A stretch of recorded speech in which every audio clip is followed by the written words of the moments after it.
अस्सलामुअलैकुम प्रिय मुलांनो, दादू हा पाठ आम्ही शिकलेला आहोत, आम्ही वाचलेला आहोत. आता त्याचे प्रश्नोत्तर आम्ही करणार आहोत. अब इसके हम सवाल जवाब देखेंगे. सर्वात पहिला प्रश्न आहे, खालील चौकटी पूर्ण करा. पाठाचं नाव काय आहे? पाठाचं नाव आहे दादू. ठीक आहे. तर खालील चौकटी पूर्ण करा. चौकटी म्हणजे ये जो बॉक्स दिए हुए इसको चौकट है. दादूची लकब, उसकी आदत.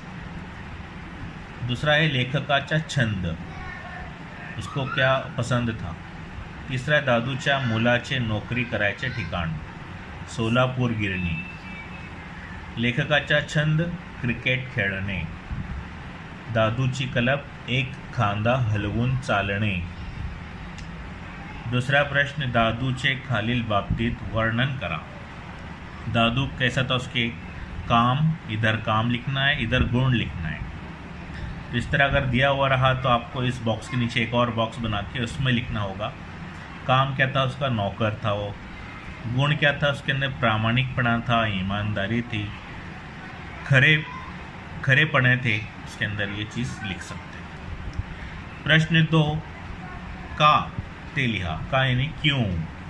का मतलब क्यों, ऐसा क्यों, उसका कारण लिखना है. दादू दचकला, उसको झटका क्यों लगा.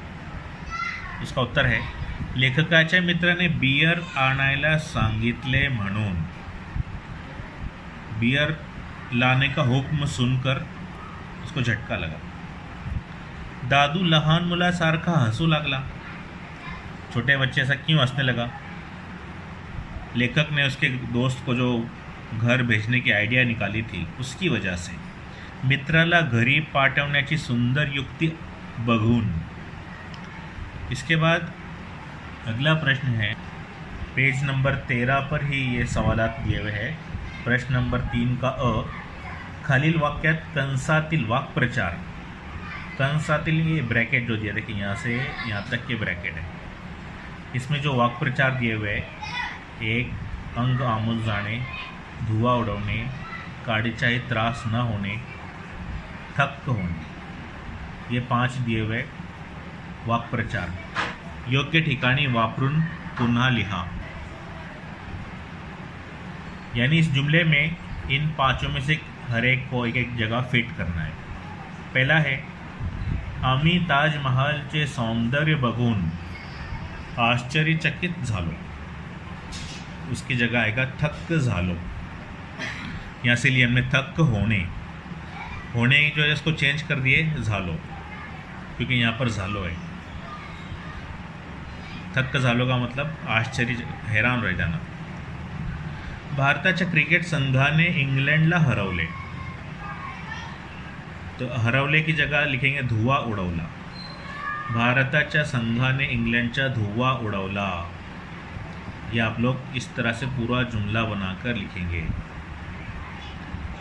जैसा सवाल में दिया हुआ ये आपको लिखने की ज़रूरत नहीं. जवाब का जुमला लिखेंगे पूरा, और लास्ट में इसकी जगह आश्चर्यचकित झालो की जगह थक्क झालो.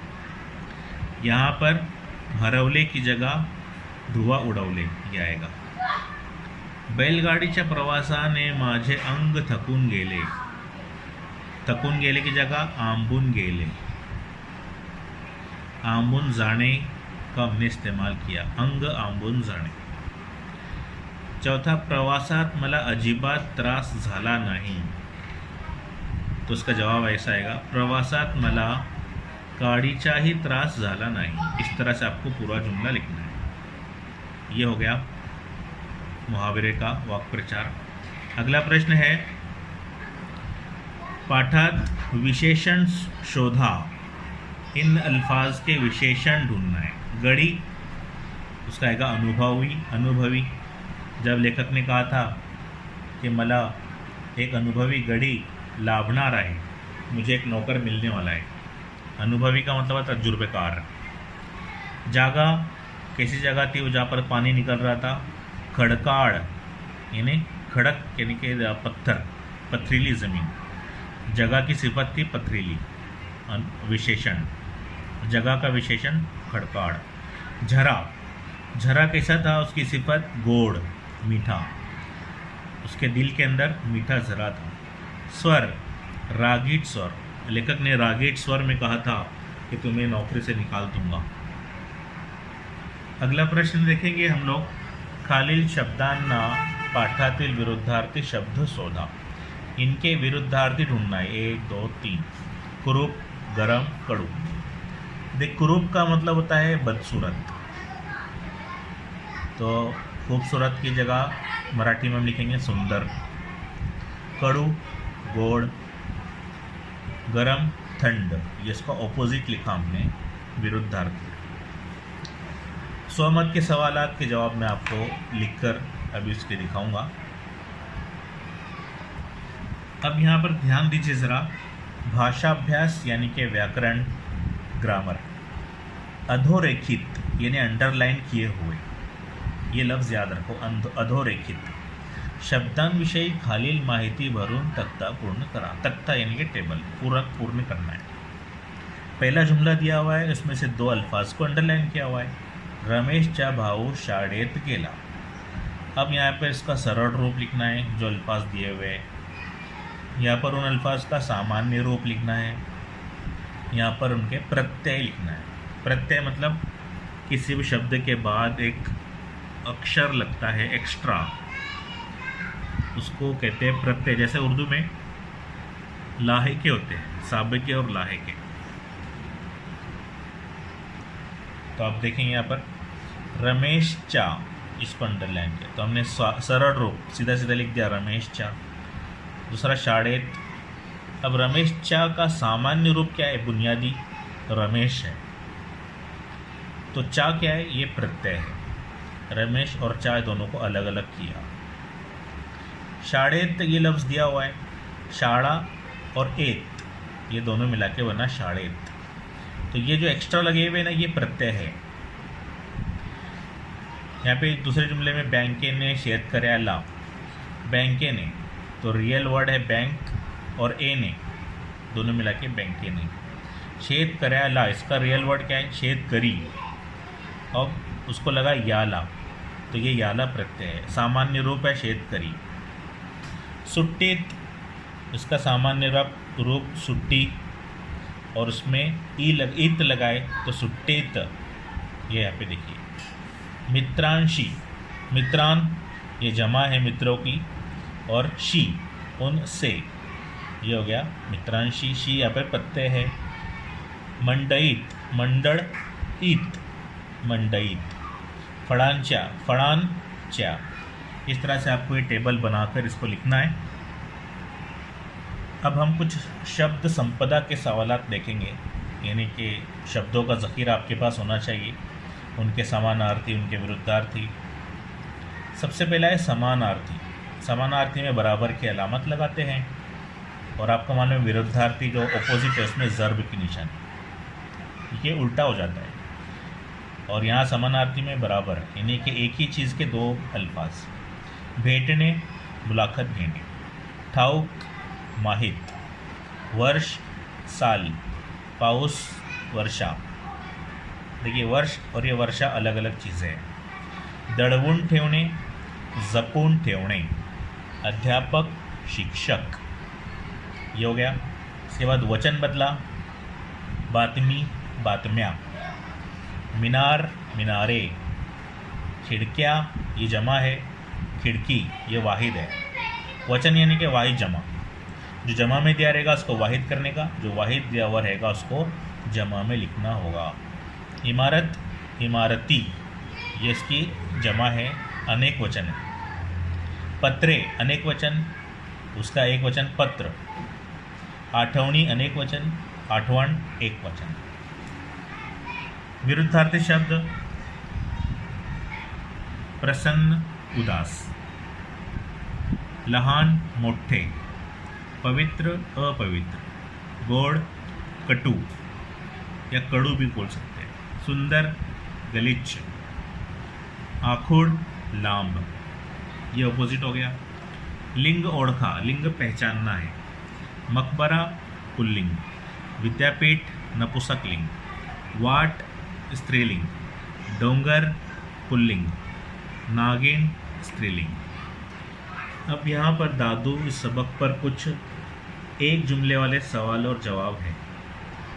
तो आप पहले सिर्फ सवालात पढ़ेंगे और जवाब खुद से लिखेंगे। अगर अपने आप का टेस्ट लेना है, अपने आप का चेक करना है कितना आया, इसलिए आप ऐसा करेंगे कि पहले सवालात पढ़ लेंगे और खुद से जवाब लिखेंगे। और नहीं आता है, नहीं जम रहा है या अपना चेक करना है तो फिर इसमें देखेंगे। पहला सवाल, लेखकाला कसे घर मिळाले। जब किताब में से आप ढूंढकर इसके जवाब लिखो। दूसरा, दादू कौन होता। तिसरा, दादूची पूर्वीची पगार किती होती। चौथा, दादूच्या वृक्ष दिसण्याच्या आड काय होते। पाचवा, दादूचा मुलगा कुठे राहत होता। छठा, लेखकाच्या मित्राने काय आणायला सांगितले। इनके जवाब यहाँ पर दिए हुए हैं, लेकिन आप लोग पहले खुद से लिखने की कोशिश करें।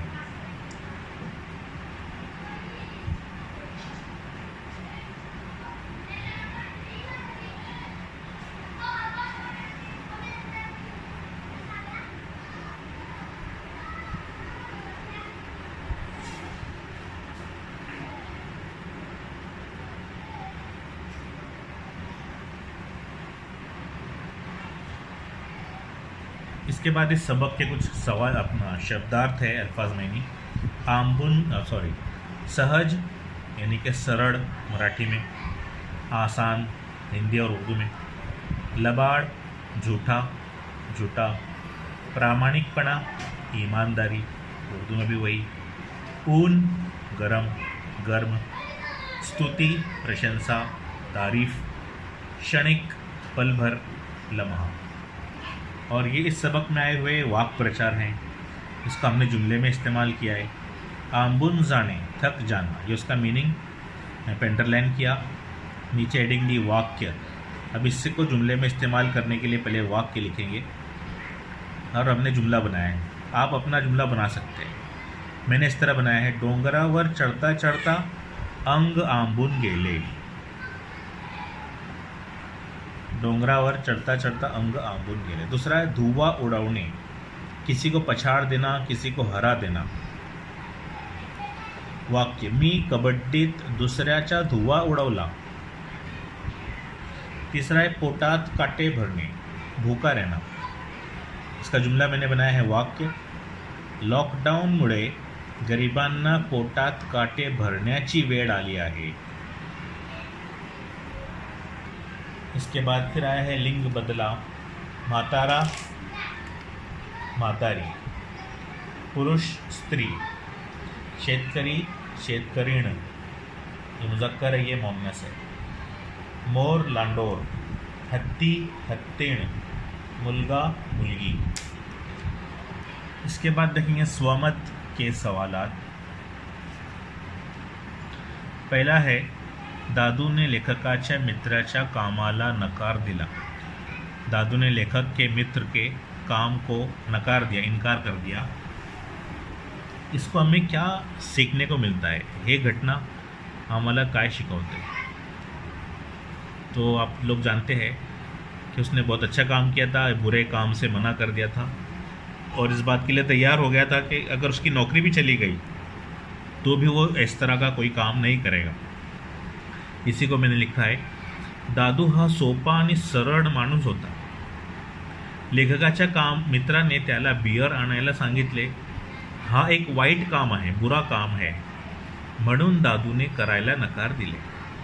अशी गैरसामाजिक कामे, यानी समाज के खिलाफ होने वाली काम त्याने कधी केलीच नव्हती, उसने कभी नहीं किया था।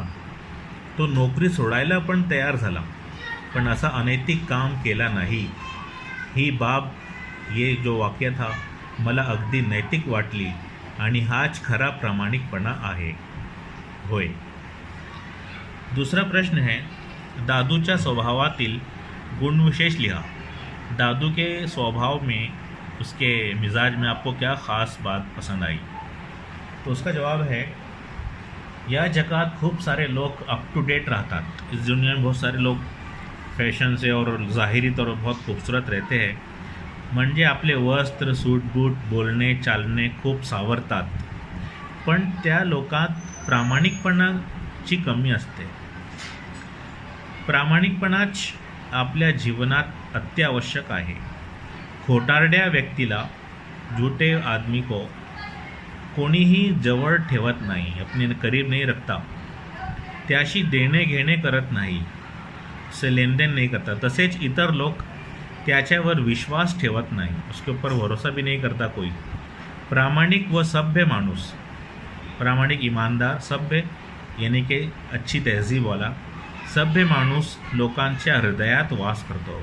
ऐसा आदमी लोगों के दिलों में, इंसानों के दिलों में रहता है. तो ये हो गए दादू इस सबक के सवाल जवाब. ये आपको लिखकर कंप्लीट करना है. चलिए, अस्सलाम वालेकुम.